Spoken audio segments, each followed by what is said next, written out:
So today we once again gonna go ahead. Yes, I can't speak.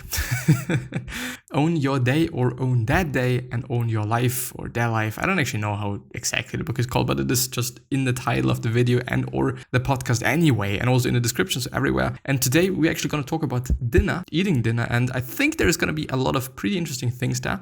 And just concerning science, concerning what is healthy, concerning what is just good for yourself.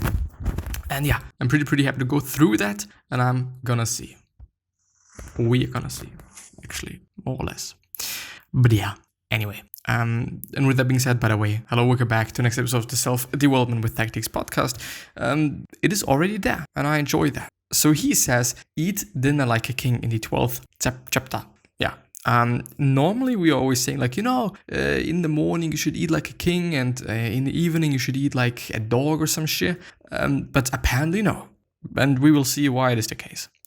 The best timing for bread is dinner. After your glycogen stores have been depleted by exercise and you're about to head into the winter of your day, which is sleep. So if bread and butter is your thing, do it the right way. With grass-fed butter on sprouted or sourdough, go for it.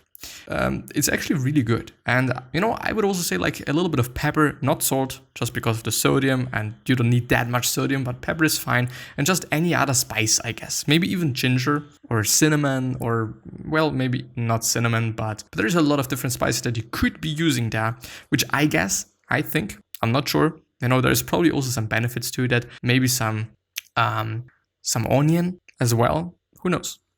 Fortunately, the world is waking up to this problem and acquiring a taste for chocolate as it was meant to be. Using natural sweeteners like stevia or monk fruit, brands like Lily's and Lakanto are offering dark chocolate without any added sugar and minimal dairy. Chocolate is a hard, healthy food, and we should treat it as such. But I don't know, I'm often quite unsure about it. You could also use cacao, the powdery, just not the sugary thing, but the pure thing. But yeah. To do it right, pop it yourself and add your own grass-fed butter and sea salt. Most store-bought popcorns contain the high omega-6 vegetable oils we warned about in chapter 8. Now it is about popcorn all of a sudden. I didn't expect it. So if we tell our body something is poisonous, it becomes more poisonous. Or if we tell our body that something is poison, it becomes more poisonous. If we convince ourselves that it is healthy, it becomes more healthy. This is not to say that the reality of a food or situation doesn't matter. Molecular biology still exists. It is a real thing, but the mind isn't a passive bystander. It matters too. It can be part of the celebration that dinner is about to become, or it can become the ultimate party pooper that makes dinner a shit show. Well, yes, indeed. I don't know. But I think, if you have a look at studies, if you have a look at just data, then this is your reality quite. And it should also be your reality, because this is what reality really is like. Because of that, we're making studies, or we're just doing studies and different experiences, yes, of course, as well, but experiments. One of the ways to give you more time to chew your food and therefore eat slower and eat less is to take smaller bites using less efficient tools. For example, the small spoon. The teaspoon, if it is called like that. I don't know. Just not a tablespoon, but a teaspoon. I sometimes actually do that because I've seen that I'm eating really fast sometimes. And then I thought, well, let's just take something else. Let's just take something that's really inconvenient and really small and is probably pissing me off while I'm eating, but it is working. Have you ever seen an eating competition that used chopsticks or cocktail forks? Of course not. That would only slow these animals down. That is why I force myself to eat with the most inefficient tools possible to let my mouth start the process of making my digestion as efficient as possible. So buy yourself some extra chopsticks and then try to eat your damn Cheerios. It's not going to be that of a pleasant experience, but it's going to be efficient. At least I hope. I really hope. There's just so many different ideas and thoughts and things that I would have never ever thought about in this book, and it is amazing. I love it.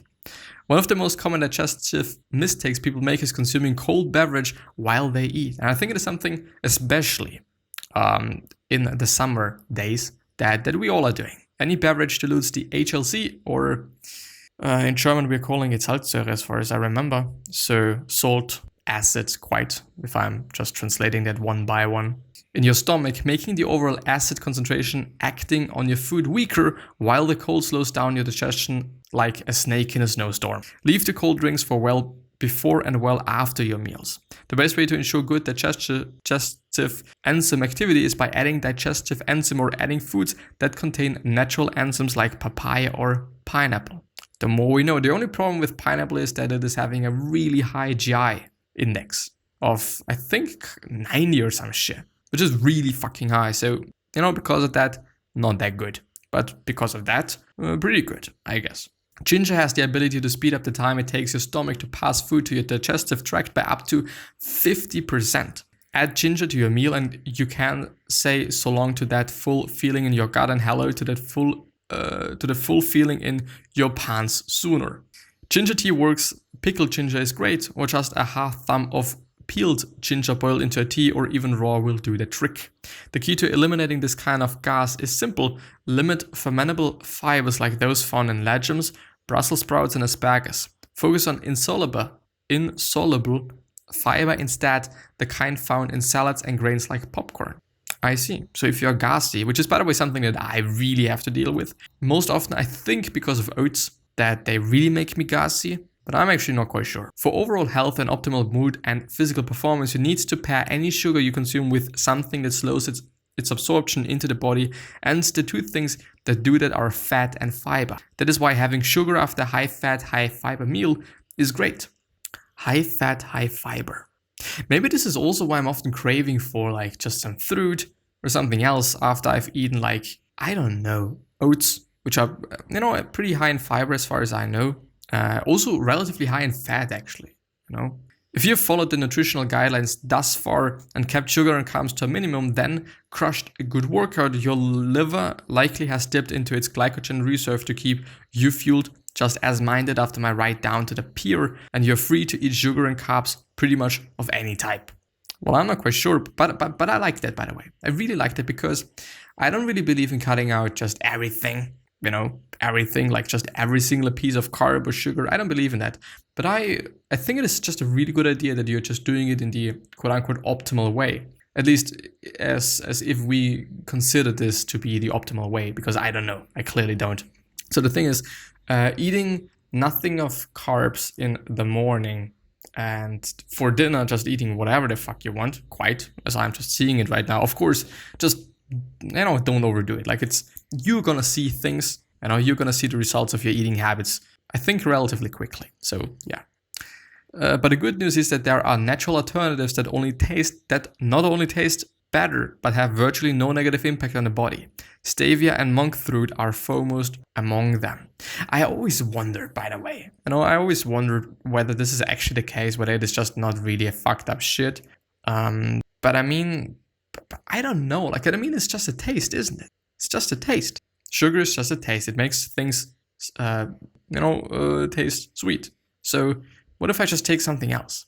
Of course, I guess if you eat just a really lot of stevia, then you're gonna get diarrhea and shit. I guess, I don't know. But on the other hand, just because it is something that's natural, it is actually a plant, I think, and whatnot. So I don't know. Like I really gotta have to have a look at this because add cinnamon, another blood sugar reducer, and you have a great way to combat blood sugar spikes as well. To make it, just mix 1 ounce of ACV and half a teaspoon of Ceylon cinnamon, which is something really important. You gotta have to just take the Ceylon or Ceylon, however you're actually pronouncing it, because there is something in cinnamon that when you're eating just really a lot of cinnamon, you're gonna die because of it, quite. And it's not that healthy, and I don't know what it is, but I know that the amount of that in Ceylon cinnamon is just way lower than in just all the other things. There might even be just a better one, but I don't know. Of course, this one's gonna be a little bit more expensive, so also look out for that. Into 3 ounces of room temperature water and send it down to the hatch. Go for a walk. A recent study found that people who go up and went for a walk had lower blood sugar levels and less of a peak in blood sugar than people who didn't get up after eating. One study shows that 15 minutes of low intensity walking is enough to significantly drop blood sugar levels.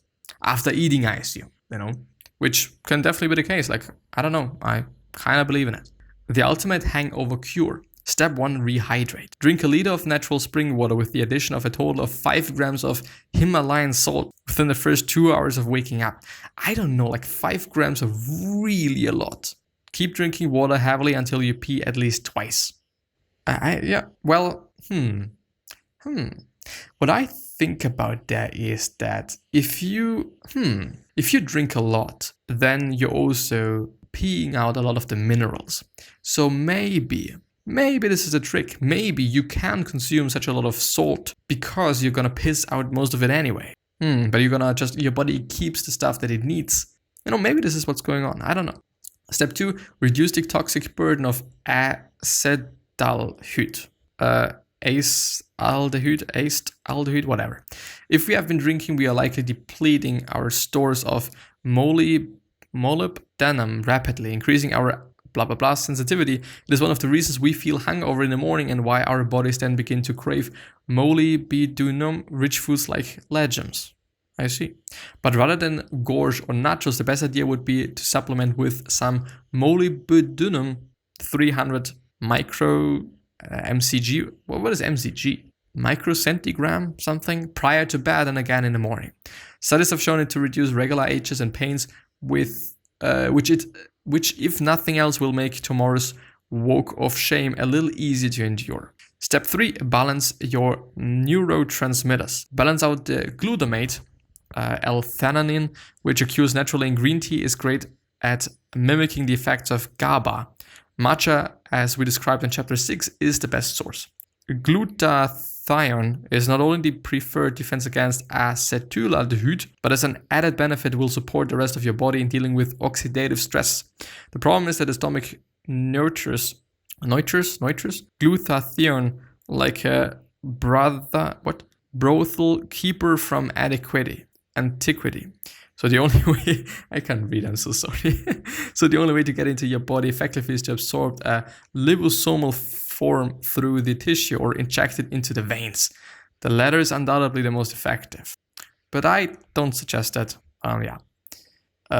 What is it? 6 vitamin therapy clinics are gaining in popularity all over the United States. Is it 6 or is it 4? Nah, I think it is 4. 4 vitamin. Yeah, I think it is 4. But I'm not. I think it is 6. Well, I don't know. It is 1 and V, so it's Roman. Yeah. The 13th chapter, more and better sex. Eat fat. To synthesize hormones like testosterone, the body requires adequate production of saturated fat and cholesterol. Get sleep. Sleep is the time when the testosterone factory is open for business. The restorative sleep cycles are when the body can prioritize things like necessary hormone production. The more I know. Lift heavy. When training under anaerobic conditions such as lifting heavy weights or sprinting, you're signaling the body that you are the type of animal that needs to produce testosterone to flourish. Which is also something that's pretty interesting, isn't it? That you just, you're just always doing this with training per se, because if you train, you just show your body, okay, I need the muscles. I need them because I gotta have to do quite a lot of shit. So please use some energy for building them. If I'm not using them, the body's not gonna build them, because why? It's just a waste of energy. It's just a waste of resources. That the body could be using for something else. Also, one of the reasons why eating enough food is necessary for building muscle. Because the body needs something to build something. It's like you can't build a wall without bricks. Not possible. Just not working.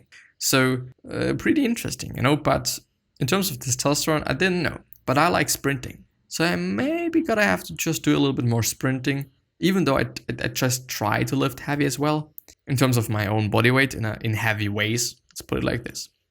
Well, yeah, anyway. So what he soon found was that over the course of a typical day, sexually curious George would spend 16 hours straight pressing the orgasm button and 8 hours sleeping. What the fuck? 16 hours straight. Here's something simple that puts it all together. Have sex every day for a week, each day trying something new. You are going to fast from all other forms of pornography and just focus on your partner. If you run out of ideas, read a good book or listen to a podcast. So what happens and tell your friends. See what happens and tell your friends.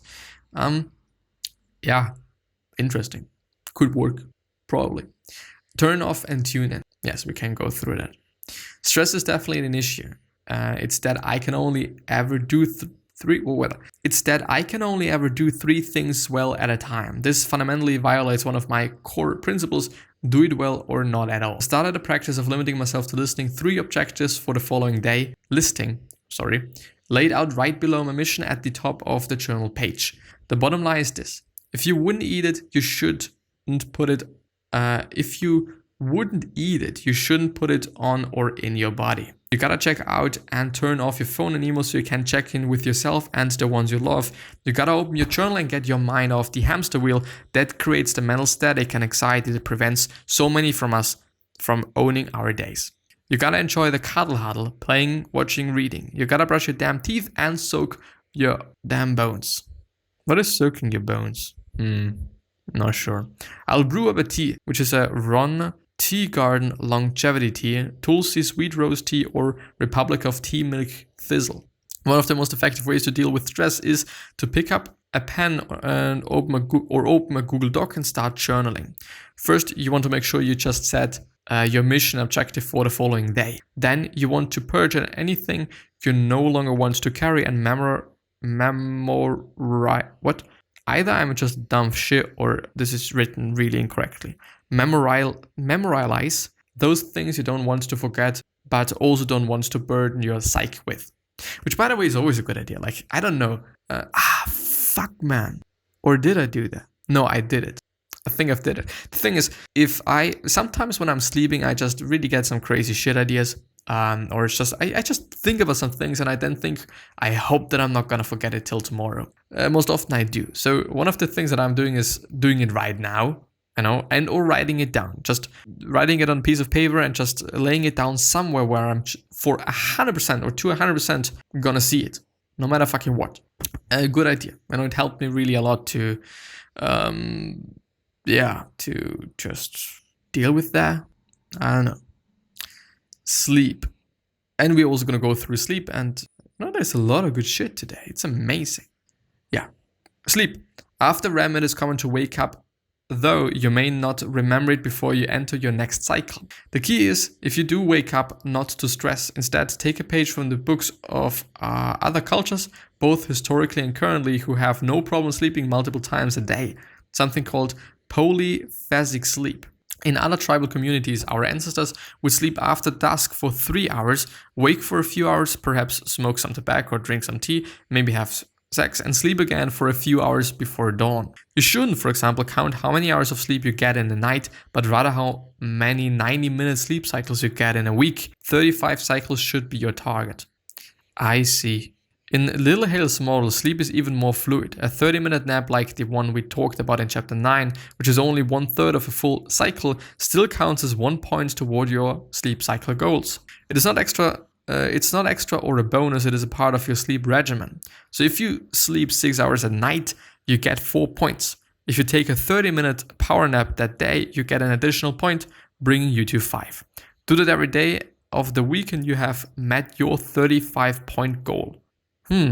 Or you just sleep for 7 hours. Isn't that right? I guess. If you get 7.5 hours of sleep one night, that is 5 points right there. I see. You can put one in the bank for later with another nap or just power through the day. Makes sense? ? Still, to this day, we sleep best when it is a bit colder than usual at night. Yes, indeed. Really indeed. Might also be one of the reasons why it is cold at night. Quite, besides the whole fact that the sun isn't there and it's just cold. But I think, not viewing it in this sense, but viewing it as like, when it is getting colder, we just maybe get sleepier.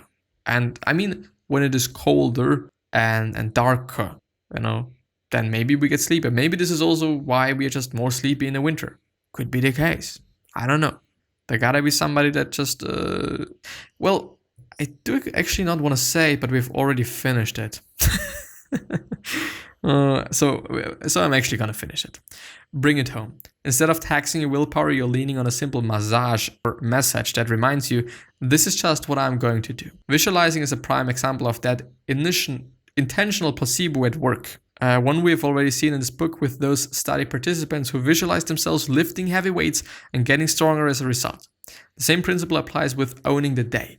Visualizing yourself doing it will have a positive impact. Psychologists agree that there are 4 keys to compelling positive action. First, you know what to do and how to do it. Second of all, believe it will work. Third of all, see the value. And fourth of all, get support from your community, tribe, or family. I love you. Love is the appropriate bond that can unify all aspects of yourself. To express this love sets the foundation for all the communication to follow. I'm sorry. This is to clear you of any guilt you may carry for the times you have done yourself wrong, from negative self-talk to forcing your body to cope with way too much cheap tequila. Forgive me, the humble act of asking for forgiveness when sincere is not often opposed. Grant yourself the forgiveness you seek. Thank you. This is an expression of gratitude to your body and your mind, not only for the forgiveness, but for everything it has given you. It has gotten you this far after all, right? So say to yourself, I love you, I'm sorry, forgive me, and thank you. Now mention all the things you judge yourself for. Think about everything you beat yourself up about. Keep saying it for each one of those things. I want you to imagine yourself a year from now. From the time he started working for a regional magazine, he would tell himself the same things every day. I am not fucking around. Find your own mantra and use it daily. You will not regret it. And I appreciate that, and I think you should definitely check that out and see if this can help, because it probably can, I've really enjoyed this book, and I'm really grateful that I've found it, and I am just seeking, more of these books and more of these summaries, because thanks to NateAliason.com site, it's an amazing thing. I think I gotta have to just write him an email at some point, because it's actually really good work, as well as Derek Sivers is doing. It's amazing. It really is just fucking amazing. But yeah, I'm gonna end the episode there. It is loading, so I'm just gonna talk through. I'm sorry for not having the end screen there. But yeah, the question of the day is, can you make something? Can you build something? Can you do something that is gonna really make somebody's day good? I'm really looking forward to recording the other episode, which is about Sapiens by Harari, or Harari, however you're pronouncing it, and which is a really intensely good book, and interesting to me, hopefully to you as well.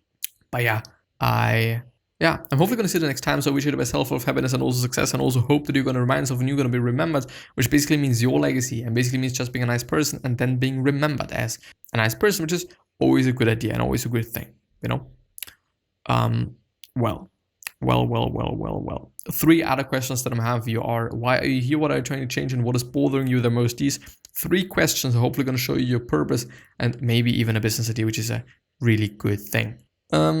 Today I actually gotta have to learn, and I think that I think and also hope that I'm gonna learn more than I did yesterday. So I don't know. I have to record the other episode. I have to now eat something for once, and then I'm gonna see. And I'm maybe not gonna fuck that much around, even though I don't know. I don't know. I think I'm just doing really well in terms of the learning part. So I'm of course not concerned. I've already finished school I just have to take the test or the exam, and that's quite it, because I've already I've already graduated quite. Because if I fail the test, if I fail the exam, I'm still gonna be all right. Still gonna get my graduation stuff thing. So therefore it's of course I don't want to have that of a bad graduation scorecard. Is it how you call that? I don't actually know. But you know what I mean. I don't really want to be that bad. Not something that I'm quite looking forward to. So I gotta have to learn, and besides the fact, what should I do the whole day long? I'm doing all the things that I should be doing and the things that I want to be doing, which is recording, doing the posts and all those things. And what should I do anyway? I can't go out, or at least I don't really want to some degree as well. I'm eating, I'm just sleeping quite enough. Yeah, I'm doing pretty good, I guess. So yeah, I really gotta have to focus on doing more shit. Yeah, but I don't know, it's gonna be fine. And I think everything is gonna be fine. Yours gonna be fine. And now I'm actually gonna eat something, unless I can't end the episode, which at this point of time is not the case. But I'm so looking forward to the next episode as well. But I'm actually a little bit sad that we have finished this one now, because it's a really good one. Maybe we're also going to have a look at other health books that he covered there, which, for example, is Grain Brain. Just got to have a look at it, which is rated 7 out of 10. I hate. Now I can end the episode, once I've just decided to do something smart.